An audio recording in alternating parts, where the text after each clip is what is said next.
జ్ఞానం మీ భవిష్యత్తును నిర్మిస్తుంది. డిజిటల్ ప్రపంచంలో మీ విజయానికి మార్గదర్శి.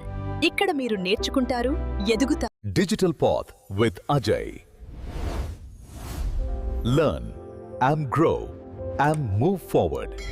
అందరికీ నమస్కారం. రిజర్వ్ బ్యాంక్ ఆఫ్ ఇండియా అంటే ఆర్బీఐలో అసిస్టెంట్గా చేరాలని చాలామందికి ఉంటుంది కదా. దేశంలోనే అత్యంత ప్రతిష్టాత్మకమైన ఉద్యోగాల్లో ఇది కూడా ఒకటి.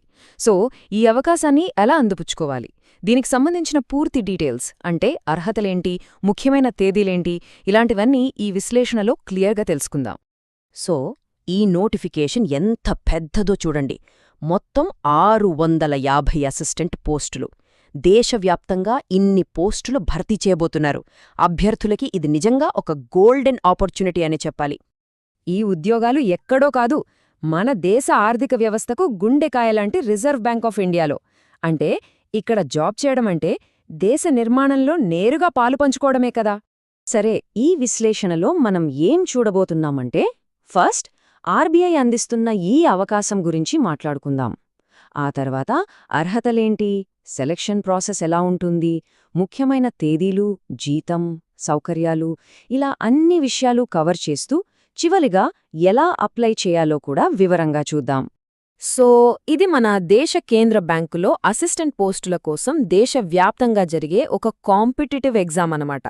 కాంపిటీషన్ గట్టిగానే ఉంటుంది, కానీ సరైన ప్లానింగ్తో ప్రిపేర్ అయితే సక్సెస్ అవడం పెద్ద కష్టమేమీ కాదు. ఇక అప్లై చేసే ముందు మనం చెక్ చేసుకోవాల్సిన ఫస్ట్ అండ్ మోస్ట్ ఇంపార్టెంట్ విషయమేంటంటే అర్హత. అసలు ఎవరు దీనికి అర్హులు, ఆ డీటెయిల్స్ ఏంటో ఇప్పుడు చూసేద్దాం. ముందుగా ఏజ్ లిమిట్ చూద్దాం. అభ్యర్థుల వయస్సు 20 నుంచి 28 ఏళ్ల మధ్యలో ఉండాలి. ఇంకోలా చెప్పాలంటే వాళ్లు ఫిబ్రవరి 2, 1998 నుంచి ఫిబ్రవరి 1, 2006 మధ్య పుట్టి ఉండాలి. ఈ డేట్స్ చాలా ఇంపార్టెంట్. అప్లై చేసే ముందు 1కి 2 సార్లు చెక్ చేసుకోవాలి. Next, educational qualification. ఏదైనా సరే ఒక బ్యాచ్లర్ డిగ్రీ ఉండాలి. అందులో కనీసం 50% మార్కులు వచ్చుండాలి. అదొకటే కాదు, పీసీలో వర్డ్ ప్రాసెసింగ్ మీద బేసిక్ నాలెడ్జ్ కూడా ఖచ్చితంగా ఉండాలి. ఇంకో ముఖ్యమైన విషయం, లాంగ్వేజ్ ప్రొఫిషియన్సీ. అంటే ఏ రాష్ట్రం నుంచి అప్లై చేస్తున్నారో ఆ రాష్ట్రం యొక్క లోకల్ లాంగ్వేజ్ బాగా వచ్చుండాలి. ఎందుకంటే సెలెక్షన్ ప్రాసెస్లో చివర్లో దీనిమీద స్పెషల్గా ఒక టెస్ట్ పెడతారు. అయితే ఏజ్ లిమిట్లో కొన్ని కేటగిరీల వారికి రిలాక్సేషన్ కూడా ఉంది. ఎస్సీ ఎస్టీ అభ్యర్థులైతే 5 సంవత్సరాలు, ఓబీసీ వాళ్లకైతే 3 సంవత్సరాల సడలింపు ఉంటుంది. అలాగే స్క్రీన్ మీద చూపిస్తున్నట్టు మిగతా కేటగిరీల వారికి కూడా రూల్స్ ప్రకారం రిలాక్సేషన్ అప్లై అవుతుంది. సరే, అర్హత ఉంటే సరిపోతుందా? లేదు కదా. సెలెక్షన్ ఎలా చేస్తారు? ఈ మొత్తం సెలెక్షన్ ప్రాసెస్లో మొత్తం 3 ఇంపార్టెంట్ స్టేజెస్ ఉంటాయి. అవేంటో ఇప్పుడు చూద్దాం. ఈ సెలెక్షన్ ప్రాసెస్ 3 అంచెల్లో జరుగుతుంది. ఫస్ట్ ప్రిలిమినరీ ఎగ్జామ్, తర్వాత మెయిన్ ఎగ్జామ్, ఫైనల్గా లాంగ్వేజ్ ప్రొఫిషియన్సీ టెస్ట్. దీన్నే ఎల్పీటీ అంటారు. ఈ 3 స్టేజ్లని సక్సెస్ఫుల్గా క్లియర్ చేయాల్సి ఉంటుంది. మొదటి స్టేజ్ ప్రిలిమినరీ ఎగ్జామ్. ఇది జస్ట్ ఒక క్వాలిఫైయింగ్ టెస్ట్ మాత్రమే. అంటే దీంట్లో పాస్ అయితే చాలు. ఇందులో ఇంగ్లీష్, న్యూమెరికల్ ఎబిలిటీ, రీజనింగ్ అనే 3 సెక్షన్స్ ఉంటాయి. మొత్తం 100 మార్కులకు 60 నిమిషాల టైం ఇస్తారు. ప్రిలిమ్స్లో క్వాలిఫై అయిన వాళ్ళు మెయిన్ ఎగ్జామ్కి వెళ్తారు. ఇక్కడ రీజనింగ్, ఇంగ్లీష్, న్యూమెరికల్ ఎబిలిటీతో పాటు అదనంగా జనరల్ అవేర్నెస్, కంప్యూటర్ నాలెడ్జ్ కూడా ఉంటాయి. గుర్తుంచుకోండి, ఫైనల్ సెలెక్షన్కి ఈ మెయిన్స్ మార్కులనే పరిగణనలోకి తీసుకుంటారు. ఇక్కడ అందరూ గుర్తుపెట్టుకోవాల్సిన ఒక very important rule, negative marking. Prelims అయినా మెయిన్స్ అయినా ప్రతి తప్పు సమాధానానికి 1/4 మార్క్ కట్ చేస్తారు. సో ఆన్సర్ చేసేటప్పుడు చాలా కేర్ఫుల్గా ఉండాలి. ఓకే, ఇదంతా బానే ఉంది, కానీ ఈ ప్రాసెస్ అంతా ఎప్పుడు జరుగుతుంది, ముఖ్యమైన డేట్స్ ఏంటి, ఆ టైమ్లైన్ ఏంటో ఇప్పుడు చూద్దాం. ఈ డేట్స్ అస్సలు మిస్ అవ్వద్దు. ఈ రిక్రూట్మెంట్ టైమ్లైన్ని ఒకసారి చూస్తే ఆన్లైన్ అప్లికేషన్స్ వచ్చేసి ఫిబ్రవరి 16 నుంచి మార్చ్ 8, 2026 వరకు ఓపెన్లో ఉంటాయి.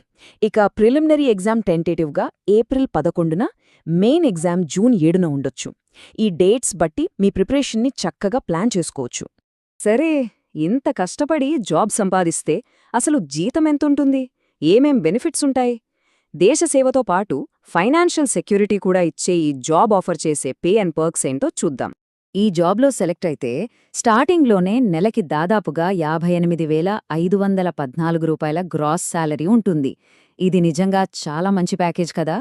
శాలరీ మాత్రమే కాదు, ఇంకా చాలా బెనిఫిట్స్ కూడా ఉన్నాయి. అవైలబిలిటీని బట్టి బ్యాంక్ అకామిడేషన్, మెడికల్ ఖర్చులకి రీయింబర్స్మెంట్, తక్కువ వడ్డీకి లోన్లు, లీవ్ ఫేర్ కన్సెషన్, ఇలా చాలా సౌకర్యాలు ఈ జాబ్ని ఇంకా అట్రాక్టివ్గా చేస్తాయి. రైట్. ఇప్పుడు చివరిగా అసలు ఈ జాబ్కి ఎలా అప్లై చేయాలి, స్టెప్ బై స్టెప్ ప్రాసెస్ ఏంటో తెలుసుకుందాం. ప్రాసెస్ సింపుల్గానే ఉంటుంది, కానీ చాలా జాగ్రత్తగా చెయ్యాలి. అప్లికేషన్ ప్రాసెస్లో మెయిన్గా 4 స్టెప్స్ ఉంటాయి. ఫస్ట్, ఆర్బీఐ వెబ్సైట్కి వెళ్ళి న్యూ రిజిస్ట్రేషన్ క్లిక్ చేయాలి. తర్వాత మీ పర్సనల్, అకాడమిక్ డీటెయిల్స్ అన్నీ జాగ్రత్తగా ఫిల్ చేయాలి.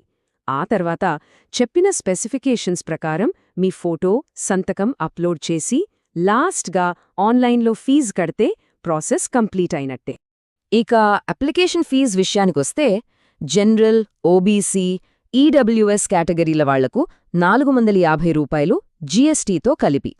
అదే SC, ST, PWBD, ex servicemen వాళ్లకైతే కేవలం 50 రూపాయలు మాత్రమే. మరి ఇంకెందుకు ఆలస్యం? రిజర్వ్ బ్యాంక్ ఆఫ్ ఇండియాలో ఒక అద్భుతమైన కెరియర్ని స్టార్ట్ చేయడానికి రెడీగా ఉన్నారా? ఈ గొప్ప అవకాశం మీకోసమే వెయిట్ చేస్తోంది. అన్ని వివరాలు క్షుణ్ణంగా తెలుసుకోవడానికి, అలాగే ఆన్లైన్లో అప్లై చేయడానికి అఫీషియల్ ఆర్బీఐ వెబ్సైట్ అయిన www.rbi.org.in ని విజిట్ చేయండి. అందరికీ ఆల్ ది బెస్ట్.